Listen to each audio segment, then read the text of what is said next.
Dragon is in countdown. Falcon 9 is in startup.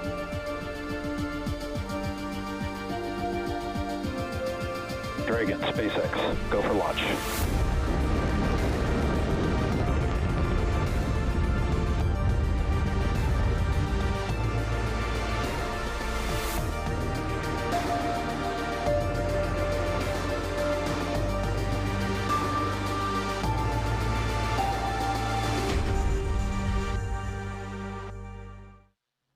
We are just under 22 minutes from liftoff of this Falcon 9 rocket for NASA's and SpaceX's 24th commercial resupply services mission to the International Space Station. The Dragon spacecraft will fly about 6,500 pounds of science, supplies, and holiday treats for the astronauts on board. Happy holidays, everyone, and thank you for joining us for this live launch coverage of CRS-24. I'm Megan Cruz. Today's liftoff is scheduled for 5:07 a.m. Eastern Time from Launch Complex 39A here at Kennedy Space Center in Florida.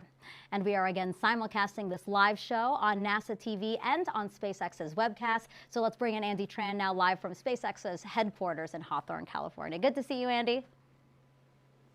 Yeah, good to see you too, Megan. It is great to be back covering today's mission in partnership with NASA. And as the year comes to an end, CRS-24 will be SpaceX's 31st and final mission of 2021, making it a record-breaking year for launches for us. What a way to end the year, Andy. And I see that you have a live view of the pad right now. Can you walk us through the different parts of Falcon 9 and Dragon? Yeah, absolutely. So our two-stage launch vehicle stands about 70 meters tall and when fully fueled holds just over 1 million pounds of propellant that the vehicle will burn through in less than 3 minutes after liftoff. The bottom two-thirds of the vehicle is the first stage. Its objective is to accelerate the vehicle through the Earth's atmosphere to space and then separate from the rest of the rocket. And while today's flight is going to be the first for this booster, Falcon 9 is designed to be reusable for the reliable and safe transport of people, payloads, and payloads into Earth orbit and beyond. And as usual, we are going to be attempting to recover the first stage on our drone ship. Just read the instructions. That's what you see on screen right now. Above the first stage is the second stage. It has a single Merlin vacuum engine which ignites after the first stage separates. The second stage is what will carry Dragon to its intended orbit, allowing the spacecraft to eventually rendezvous with the International Space Station. And speaking of Dragon, it is sitting at the very, very top of the rocket. Dragon was designed from the beginning to be reused, and this version of Dragon is designed for up to 5 flights. Following a successful launch, this Dragon will dock itself to the International Space Station. It will join another Dragon capsule that's already attached, Capsule Endurance. This is the one that launched Crew 3 astronauts last month. So that was a quick rundown of our launch vehicles. I'll send it back to you, Megan. Thanks, Andy. And in addition to SpaceX, NASA teams both here in Florida and in Houston are monitoring this mission. Let's go to Joshua Santora here at Kennedy first. Joshua, you're listening in as the launch team considers things like weather and safety, right? That's exactly right, Megan. Yeah, a good morning to you and everybody watching. Santa Claus and his reindeer can get off the ground in any weather. Our launch vehicles have launch commit criteria. Unfortunately, we've been tracking, we are currently no-go on weather, but the great news is that we are trending towards being go here in just a few minutes. So we're hoping to hear that call on time for that liftoff that we have coming up in just about 18 minutes now. That's thanks to the folks at Space Launch Delta 45, specifically Launch Weather Officer Arlena Moses, providing that support for weather and range activities. For the countdown operations, fueling on the first stage began at T-minus 35 minutes, and the second stage will begin fueling in just about 2 minutes at T-minus 16 minutes. That's all ahead of liftoff, scheduled for 5:07:08 Eastern Time this morning. That's so precise because we have a single second to launch and rendezvous with the space station tomorrow morning. That autonomous docking that Andy mentioned is scheduled for 4:30 a.m. Eastern Time, with coverage beginning at 3 a.m. Eastern Time. For more on space station operations, I'm going to send you out now to the Johnson Space Center in Houston, Texas, where Shaniqua Vereen is standing by in mission control. Thanks, and welcome to the International Space Station Flight Control Room. I'm Shaniqua Vereen, live at Johnson Space Center here in Houston, Texas. The team of flight controllers in Mission Control Houston today has been led by Flight Director Adi Boulos. Teams here in Mission Control will really jump into action tonight into early Wednesday morning as Cargo Dragon approaches the International Space Station. There are currently 7 crew members living and working aboard the station. Expedition 66 consists of NASA astronauts Tom Marshburn, Raja Chari, Kayla Barron, and Mark Vandehei. Roscosmos cosmonauts Pyotr Dubrov, Anton Skleplarov, and Matthias Maurer of the European Space Agency. As Cargo Dragon approaches the International Space Station in the morning hours on December 22nd, NASA astronauts Raja Chari and Tom Marshburn will be monitoring the arrival from the station's cupola.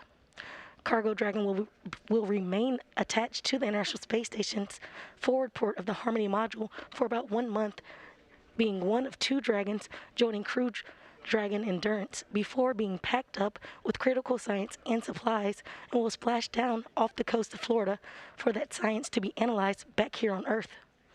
Everything's still a go from here in Mission Control Houston, and we're looking forward to welcoming another vehicle to the International Space Station. So for now, we'll head back out to Kennedy. Megan? Thanks, Shaniqua. We're now about 16 minutes and counting from liftoff of CRS-24. On board are more than 24 science experiments. Here's a quick sample of some, including technology that could one day help wounds heal faster.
And you saw in that video that college students are sending experiments to the orbiting lab. And I have 2 of them here with me today. This is Swati Ravi from Columbia University, as well as Caitlin Harvey from the University of Idaho. Good morning to you guys. Good morning. So talk to me. I know that between your 2 universities, 18 students are sending 2 experiments to space. Can you tell me about yours, Swati? Absolutely. So we're sending up 2 different bacteria that are commonly found in spaceflight environments and also the cause of some previous astronaut infections. And we're really interested in studying how they interact with each other and also how their antibiotic resistance changes in space. Oh, really interesting. And Caitlin, what about you? Yeah, so for our experiment, we're looking at how effective different bacterial-resistant polymer coatings are on high contact surfaces in microgravity, because we already know how they behave on Earth, so we want to compare those. Yeah, it sounds like both of your experiments have to do with studying how bacteria grows in space. Why is it that you guys wanted to hone in on that? Yes, so bacterial resistance is a real problem both in space and here on Earth. And so for us, it's important to study bacteria because for long-term future space flight, it's important that we keep astronauts safe and healthy. And even here on Earth, the World Health Organization has flagged antibiotic resistance as a really important challenge for us to solve. Right, yeah, and you hit the nail on the head, you know, as these missions get longer and longer when we think about Mars. So, and you know, this is all possible through NASA's Student Payload Opportunity with Citizen Science, or SPOX program. Can you tell us what you think about the fact that NASA is investing in STEM and creating this opportunity for you guys? Yeah, I mean, I think it's an excellent incredible opportunity, honestly, once in a lifetime. It's such an inspiring way to just get ourselves involved in STEM as well as all the people watching us along through our journey. So it's truly an inspiration, and I think an excellent way to get our generation involved in STEM moving forward. That's great. And then very quickly, what is it that you hope to learn from this experiment? Yes, from our both experiments. We're hoping to learn what kinds of antibiotics are best for us to use with astronauts so that we can most effectively treat their infections. And Kayla? We're just looking at potentially reducing the contact risk of exposing yourself to bacteria. So learning how these polymer coatings work in different environments and then applying that to reduce bacterial infections. That's great. Good luck, guys. Thank you so much for joining us, and congratulations to have this opportunity even. Thank you. Thank you so much. And now let's kick it back over to Andy. Andy, CRS-24 is the final launch in a very, very busy year for you guys. Yeah, as the year comes to an end, today is going to be marking the 31st launch of 2021 for SpaceX and the 5th flight of Dragon to the International Space Station this year, following the launches of Crew 2, Crew 3, and cargo resupply missions 22 and 23. It's the most launches, along with the most visits to the station we've ever attempted in a given year. To give a bit of history, Dragon has been flying for 11 years now and made its debut in 2012 as the first private spacecraft in history to visit the International Space Station. Since then, it's made 28 trips to and from the orbiting lab. Today, it's one of the few vehicles that can deliver significant cargo to the space station and the only vehicle that can deliver cargo from it. Falcon 9 and Dragon were both designed with reflight in mind, and the vehicle hardware is built to support multiple missions with minimal refurbishment in between. To date, 10 of our CRS missions have flown on reused Dragons. And while it's the second flight for Dragon today, having previously flown on CRS-22, it is the first flight for our booster. It is actually only the second time this year we've debuted a brand new Falcon 9 first stage. To date, we've reflown first stages 78 times, and that includes both the Falcon 9 and Falcon Heavy flights. And we're planning to recover this one on our drone ship. Just read the instructions. If successful today, it will mark the 100th successful recovery of an orbital class rocket. So we are just under T-minus 10 minutes and counting until liftoff of the Falcon 9 rocket and Dragon on the next resupply mission to the International Space Station. Back to you, Megan. Andy, thank you so much. Now NASA partners with the ISS National Lab to give others access to the orbiting laboratory. Check out this video to see which companies are flying experiments on this mission.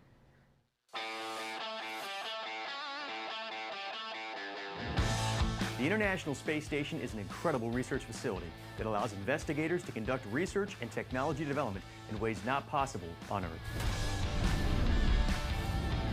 Through the ISS National Laboratory, private sector companies can leverage the unique space environment to develop or improve consumer products and further business models, both on the ground and in low Earth orbit. Here's a quick look. Over the years, pharmaceutical leader Merck & Company has launched multiple protein crystallization investigations to the space station. In a recent ISS National Lab sponsored investigation focused on Merck's cancer immunotherapy drug Keytruda, the team achieved exciting results. Leveraging microgravity conditions, Merck was able to produce highly uniform, concentrated crystalline suspensions of the active ingredient in Keytruda. Merck successfully translated these findings to drug production processes back on the ground, allowing the company to improve the drug formulation and delivery of Keytruda. Results could lead to additional improvements in the manufacture and storage of Keytruda, which could both reduce costs and improve quality of life for patients on Earth. Procter & Gamble, one of the leading consumer goods companies in the world, will be sending elements associated with its Tide cleaning detergent brand to the space station for evaluation.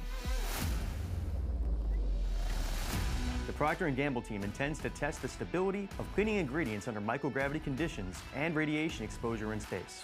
In doing so, the company hopes to gain insights that can improve the production of Tide products for consumers on Earth, while also furthering knowledge on the development of laundry detergent solutions to support long-duration spaceflight missions. To learn more about all ISS National Lab sponsored payloads on this mission, go to issnationallab.org. And the Tide experiments is pretty interesting because many of us probably have a bottle at home right now. Dr. Mark Civic is the CEO of Fabric and Home Care at Procter & Gamble. You guys make Tide. Good morning. It's so great to have you here. Thanks for having us. So tell us, how do astronauts clean their clothes right now? Unfortunately, astronauts actually do not clean their clothes right now, and this resupply mission will actually supply clothing for them, and sometimes they have to wear their clothing up to 4 days in advance, and you can imagine that's pretty gross. So for long-term deep space missions, NASA has partnered with Tide to develop the first detergent for space use for long flight missions because it becomes cost prohibitive to send up so much clothing for a long-term flight. Yeah, so then how will the experiment work? Is that the detergent that they would this try? is exactly the sample of the detergent that's going to fly this morning. And as the consumer expects performance and cleaning from Tide, the astronauts will as well. And unfortunately, astronauts can't go around the store to get a new bottle of Tide when it runs out. So our objective here is in this experiment is to understand stability of Tide and Tide Infinity specifically for this experiment. And then we want to learn about the ingredients and their stability through microgravity and radiation for long-term flight duration. And I would guess that if laundry is being done on the space station, it would use less water, right? Because that's a difficult resource up there. Would that mean that what we learn from this experiment could mean less water usage for us here on Earth? That's what we plan to learn. We're using International Space Station as a surrogate for off-planet missions. And from there, we want to learn about constraint environments for developing the next best Tide for the consumer around the globe, not just in space, but for situations in the world where resources are constrained. Water usage is constrained, and so is energy. If we can get the consumer to use Tide Infinity in the future for future cleaning at lower wash temperatures, that'll help society in general. Mark, thank you so much. I can't wait to see what you guys uncover. Thank you. Thank you. But it's not just science that's flying to the space station. We, of course, send supplies like food to the crew, and they'll be getting some holiday treats on this flight. Things like roasted turkey, spicy green beans, smoked seafood and shellfish, and fruitcake to help them celebrate the holidays. They'll also be getting some presents. All right, we are now T-minus 5 minutes and counting. Let's bring back Andy and Joshua to walk us through the final moments of the countdown. Guys? Yeah, thanks, Megan. The SpaceX team is working no significant issues right now. We're continuing to monitor weather, although it is trending more and more towards green as we march towards T0. The range is also standing by to support. At this point, RP1 fuel is completely loaded on both stages. Liquid oxygen loading is currently underway and should complete around the T-minus 2 minute mark. We're also loading helium gas into both stages. Falcon 9 uses helium as a pressurant to backfill the propellant tanks, as LOX and RP1 are consumed by the Merlin engines during ascent. Helium load began before the broadcast went live, and we'll continue to top that off as well until about a minute and a half before launch. Andy mentioned that liquid oxygen being loaded. It's super chilled liquid oxygen, and to make sure the engine startup goes well, they perform engine chill. This began at T-minus 7 minutes, and a small amount of that LOX is flowed through the Merlin engine's turbo pumps to avoid thermal shock to that system, to allow the full flow of super chilled liquid oxygen when the clock strikes 0. Dragon also began its startup sequence at T-minus 35 minutes when it coordinated timing with Falcon 9. It's currently undergoing vehicle health checks, with the next big step happening just a moment ago when Dragon transitioned to internal power. What we're seeing on screen right now, the clamp arms just underneath the Dragon have begun to open up, and they should be completing fully open right now. And the strong back, which is the truss structure right next to Falcon 9, is beginning to recline away to its pre-launch position, about 2 degrees away from the vehicle. It will continue to recline all the way back as we reach T0 to provide clearance for the vehicle to lift off. Stage 1 LOX load complete. In these last few minutes, Falcon 9 is performing final health checks on its primary communications, avionics, and propulsion systems in preparation for flight. We also may hear callouts that the engines are sufficiently chilled as we get closer to liftoff. The checkouts of the second stage thrust vector control actuators should begin right about T-minus 2 minutes 30 seconds. That's referred to as the engine wiggle test, a fairly self-explanatory name. This is where SpaceX will move the thrust nozzles slightly to make sure the guidance hardware Stage 2 launch, throttle back. The go for flight. SpaceX will do the exact same checkouts on the first stage engines just seconds before ignition. This is all still on track, weather being go now for liftoff scheduled for 5:07:08 Eastern Time this morning, as we track towards the space station with rendezvous and docking scheduled for tomorrow morning. Space station now tracking over Central Europe, and we'll be there with this mission for about a month.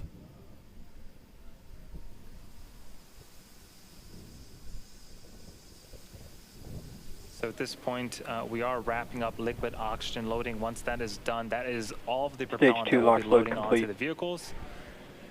And that is the call out right there. So all propellants are loaded onto the vehicle. Dragon is an auto idle. We're starting to have some white clouds building around the vehicle. That is condensed liquid oxygen. As that super chilled liquid oxygen reaches the warmer ambient air temperatures of Florida, it'll start to form those clouds. Normal and expected for us at this stage in the countdown. Ground gas things continue to go smoothly as we march towards T0. At T-minus 1 minute, we'll get the Dragon transitioned to internal power call. The Falcon 9 computers will enter startup mode and begin final pre-launch checks, guiding the rocket through the last seconds before liftoff.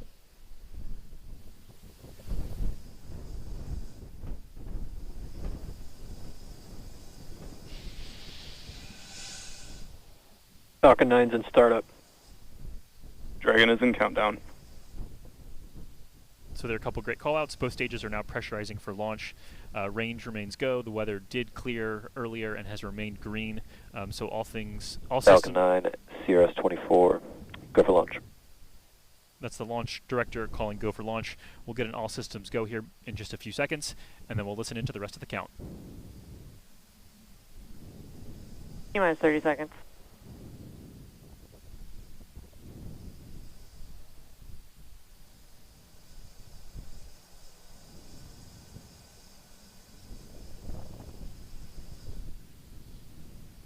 T-minus 15 seconds.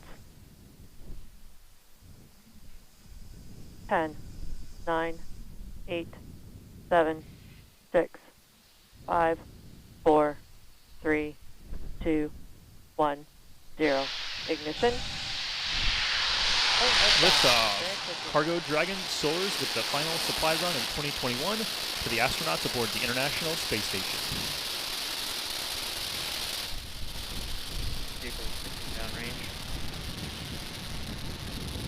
Stage 1 chamber pressure is nominal.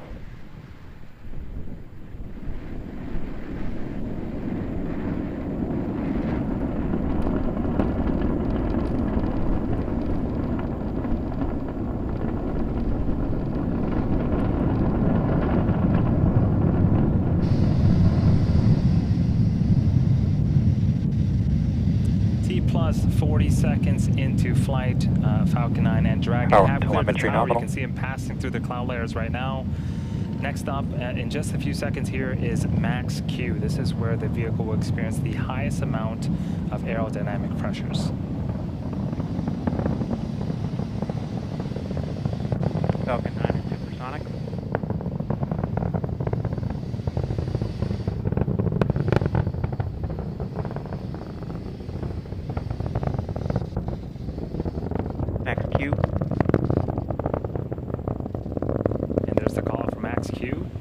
Through that period of high pressure on the vehicle, the engines on the first stage are now throttling back up as we continue to make our journey to orbit.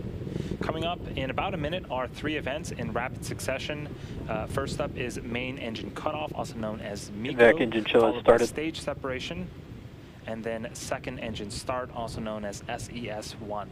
Main engine cutoff is where all 9 engines on the first stage will shut off in preparation for the second event, stage separation. During stage separation, the first and second stages will separate from one another. The first stage makes its way back to the drone ship for a landing attempt, and the second stage will ignite its Merlin vacuum engine and continue to boost Dragon to low Earth orbit.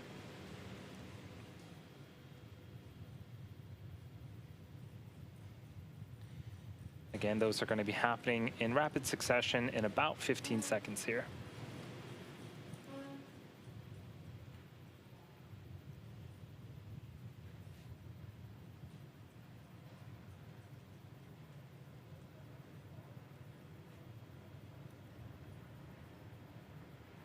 Miko, stage separation confirmed.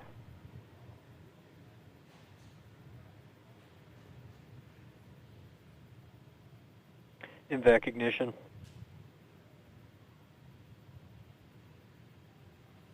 You heard the callouts. We see it on screen. Successful main engine cutoff, followed by successful stage separation, and then ignition of our Merlin vacuum engine.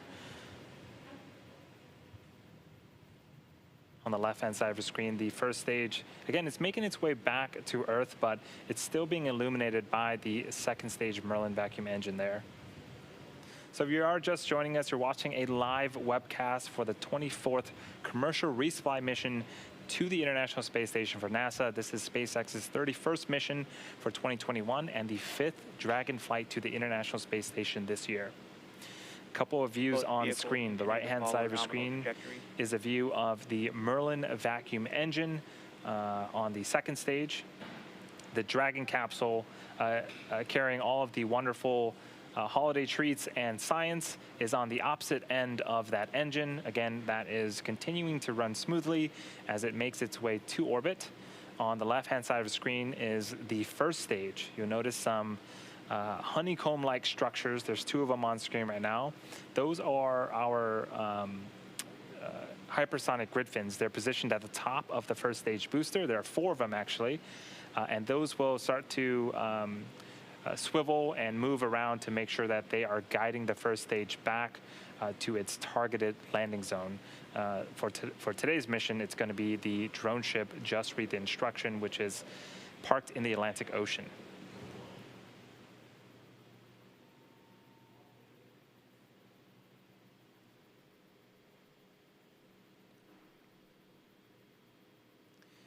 Next event for our mission today is going to be the first stage entry burn. It's going to be the first of 2 burns.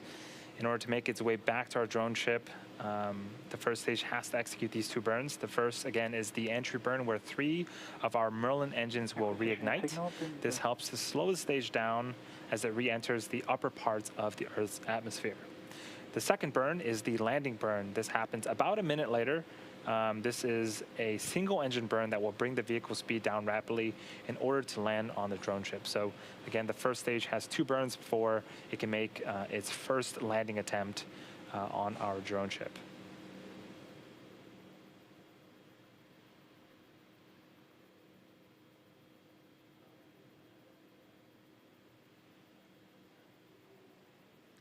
And as we wait for that event, you might be interested to know that in order to get into space, the rocket actually has to do more than go up. It actually has to go sideways really, really fast. At liftoff, gravity is pulling straight down on the rocket. And as we ascend, we tilt the engines, a term called gimbaling, and that turns the rocket horizontally. So we're still going up, but we're also heading horizontally away from the launch pad in what we call a gravity turn.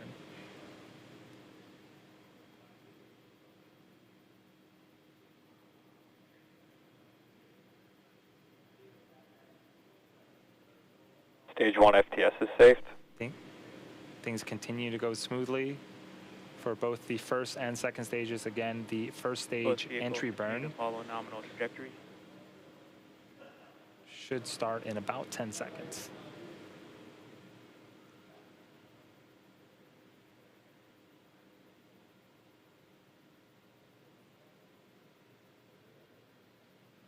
Stage 1 entry burn is in startup.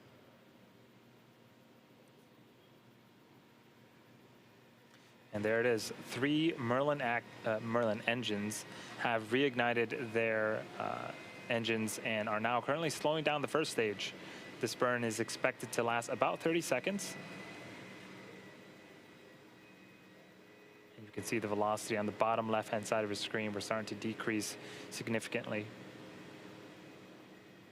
Stage 1 entry burn shutdown. So great news. That is burn 1 of 2 complete. The Falcon 9 first stage is also equipped with 4 landing legs made of state-of-the-art carbon fiber with aluminum honeycomb.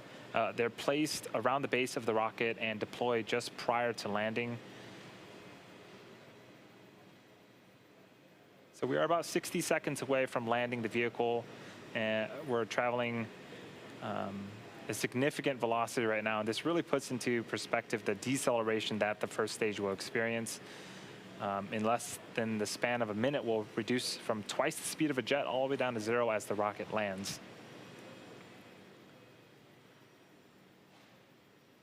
Stage 1 is transonic.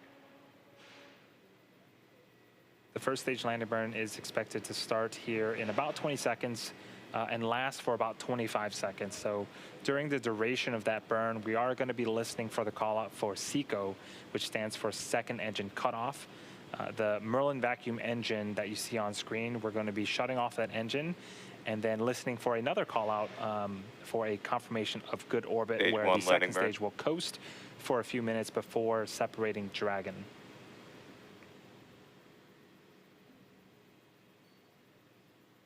Stage 2 FTS is We don't safe. have views of the first stage right now. Looks like we got it back, and the landing burn Stage 1 is landing currently leg deploy. underway.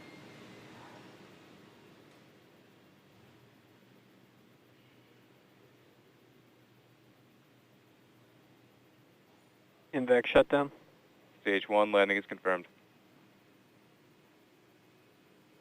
So hopefully we get some visuals.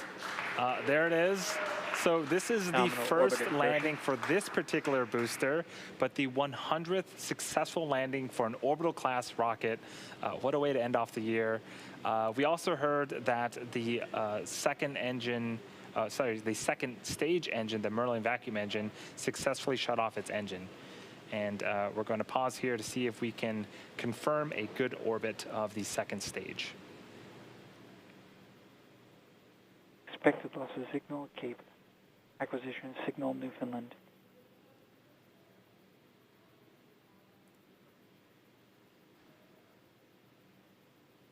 So again, this is a view of the Merlin vacuum engine. The Dragon capsule with all of its supplies is on the opposite end of that engine. And I am getting confirmation that we do indeed have a good orbit. So the second stage is going to be coasting for a few minutes here. This is a view of the unpressurized cargo section of the Dragon. So the second stage right now is making some small adjustments during the coast phase prior to separation. We should also have video of Dragon separating from the top of the second stage itself. Should give us a nice view of that.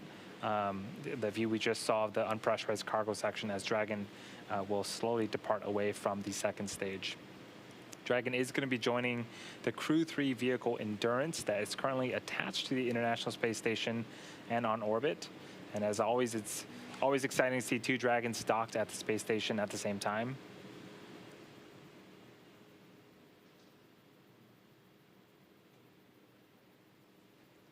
Speaking of cargo, today we'll be delivering, as part of today's mission, we'll be delivering more than 6,500 pounds of science, research, crew supplies, and vehicle hardware to the orbiting lab and its crew. This includes all the science and supplies and holiday treats that we talked about earlier in the broadcast, and I'm sure the crew is looking forward to that. So we're just under a minute for Dragon to separate from the top of the second stage. Again, this is a cargo mission, so there is no crew aboard the Dragon as part of today's mission. And in fact, we will modify the vehicles slightly for these types of missions. So there are no seats, there are no life support systems. This saves weight. It also frees up some space for more cargo, and it also allows us to refurbish the Dragon a little bit quicker once it splashes back down to Earth in about a month.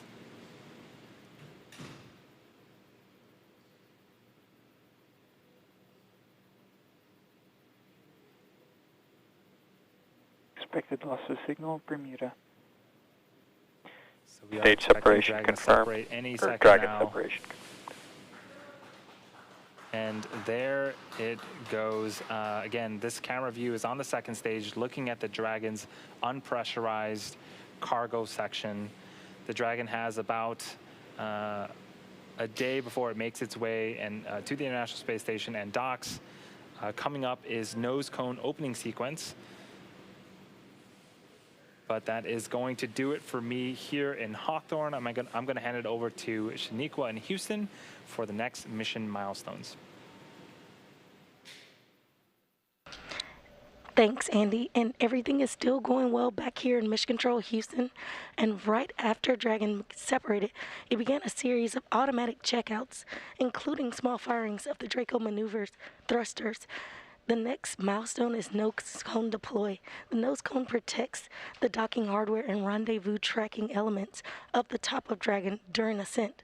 The nose cone deploy uncovers the 4 forward bulkhead thrusters, which Dragon will use for its major burn maneuvers to catch up with the space station. Once open, the nose cone will stay in that position until the very end of its mission, closing prior to re-entry to provide some additional protection to that same hardware during re-entry. So right now we're waiting to hear confirmation that the nose cone is fully deployed.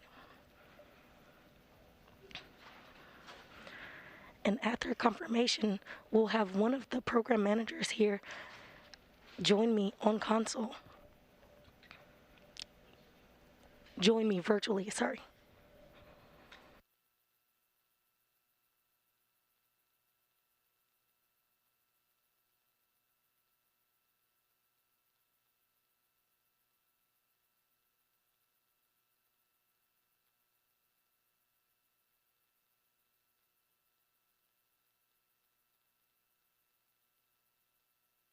You're currently seeing live views of the International Space Station Flight Control Room. You currently see Flight Director Adi Boulos standing as we wait for that final confirmation of nose cone deploy.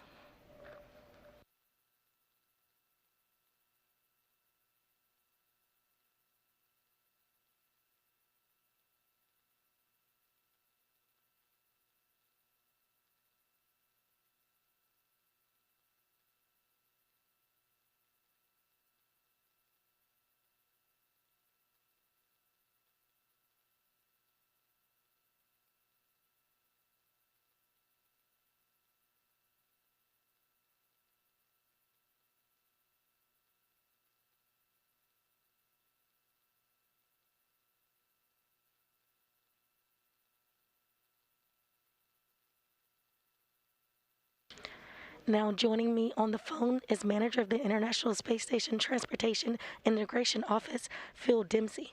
Hi, Phil. Can you outline some of the major activities for the crew with CRS-24? Sure. Thanks, Shaniqua.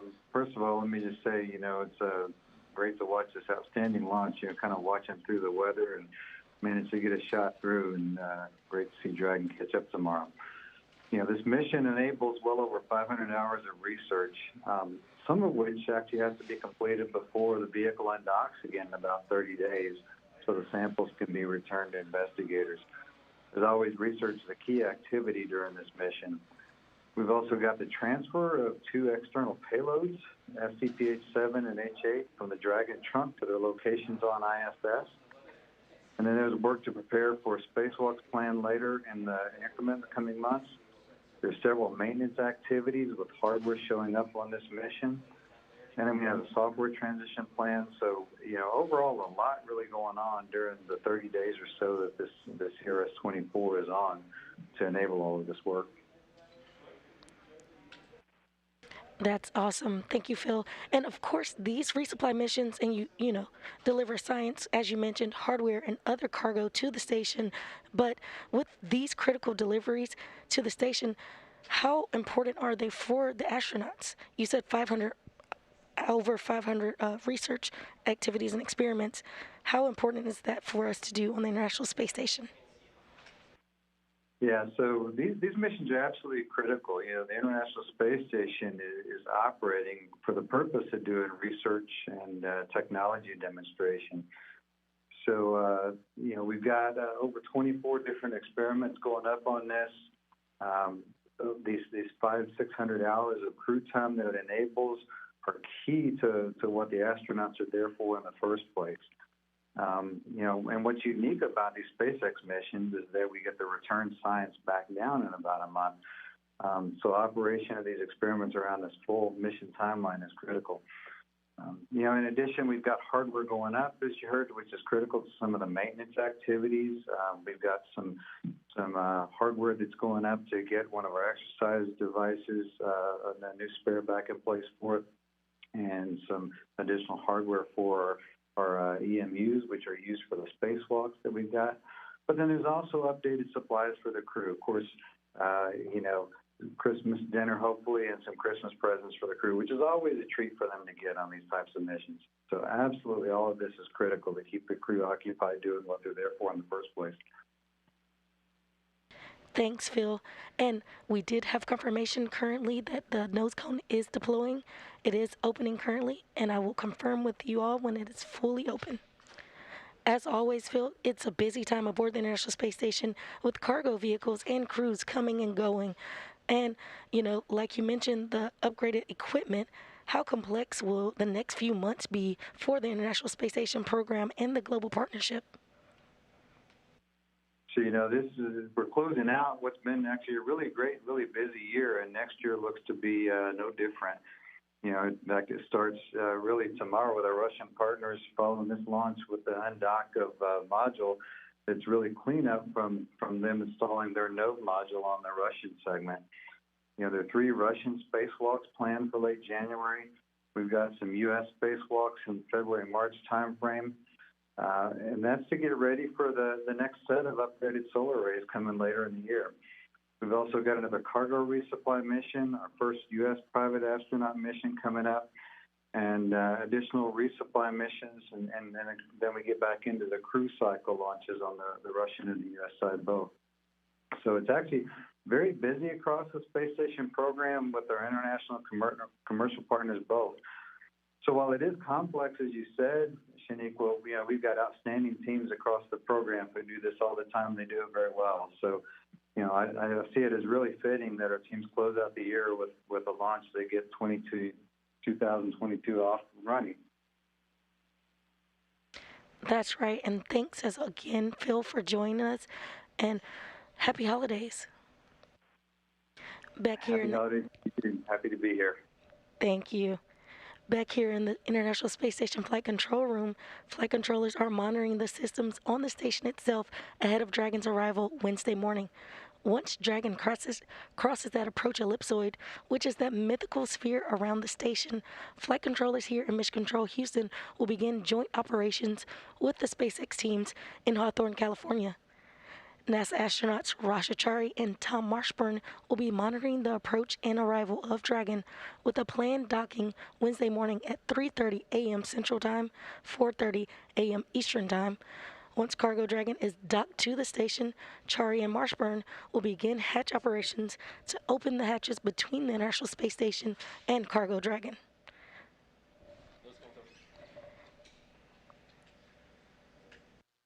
And with that, we have final confirmation that the nose cone is open. So with that, everything is still on track on the International Space Station side. So that'll do it for us here in Mission Control Houston. Happy holidays. And now heading over to Kennedy. Megan? And that's going to wrap up our launch coverage of SpaceX's 24th commercial resupply services mission. Cargo Dragon, as you heard her say, is on course to dock to the International Space Station at about 4:30 a.m. Eastern Time tomorrow. We will have live coverage here on NASA TV, and that will begin at 3 a.m. In the meantime, you can learn even more about this mission on nasa.gov/commercial resupply. Thank you for joining us. We leave you with a replay of the launch. Happy holidays. T-minus 15 seconds. 10, 9, 8, 7, 6, 5, 4, 3, 2, 1, 0. Ignition. Liftoff. Cargo Dragon soars with the final supply run of 2021 to the astronauts aboard the International Space Station.